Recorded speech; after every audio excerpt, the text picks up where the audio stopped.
जिस तरह से आग सोने को परखती है, उसी तरह से मुसीबत एक बहादुर इंसान को परखती है। श्री कृष्ण भगवान जी श्रीमद् भगवत गीता में कहते हैं कि जो मनुष्य अंत समय में शरीर त्यागते हुए मेरा ध्यान करते हुए अपने शरीर का त्याग करेगा, वो मेरे धाम को ही प्राप्त होगा। इस बात में कोई संशय नहीं है।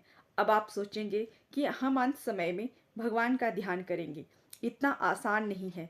उसके लिए आपको हर दिन अभ्यास करना पड़ेगा। यदि आप हर दिन अभ्यास करेंगे तभी आपको अंत समय में भगवान याद आएंगे, नहीं तो इधर उधर की बातें ही याद आएगी। यदि आप चाहते हैं कि अंत समय में भगवान याद आए तो हर दिन अभ्यास करो, हर दिन अमृत वेले भगवान को याद करो, तभी वो अंत समय में भी याद आएंगे, नहीं तो इस मोह माया में उलझ कर ही रह जाएंगे। मदद सबकी करो, लेकिन उम्मीद सिर्फ एक ईश्वर से रखो, क्योंकि एक ईश्वर ही है जो आपके कर्मों का आपको सही मूल्य दे सकता है।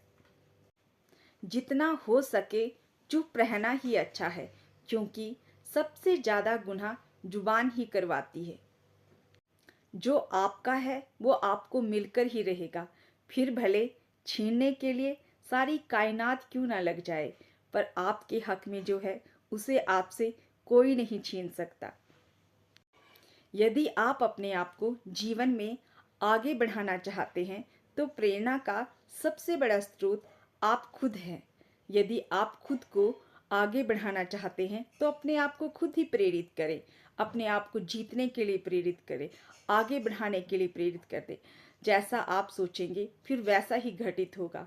हमेशा सकारात्मक सोचें, अपने लिए अच्छा सोचें, दूसरों के लिए भी अच्छा सोचें, क्योंकि आप जैसा सोचेंगे आपके साथ वैसा ही घटित होगा। गौर से सुनिएगा, इस संसार में ज्ञान के समान पवित्र कुछ भी नहीं है। ज्ञान हमारी आत्मा को शुद्ध बनाता है, और जो इंसान ज्ञान प्राप्त कर लेता है उसके जीवन का परिवर्तन अपने आप ही हो जाता है। उसका परमात्मा से एक अच्छा रिश्ता बन जाता है। वो एक आनंदमय जीवन व्यतीत करता है और अपने कर्मों का ध्यान रखते हुए अपने कर्म भी अच्छे करता है, विकर्म नहीं बनाता, सबके साथ अच्छा व्यवहार करता है, सबसे दुआएं प्राप्त करता है।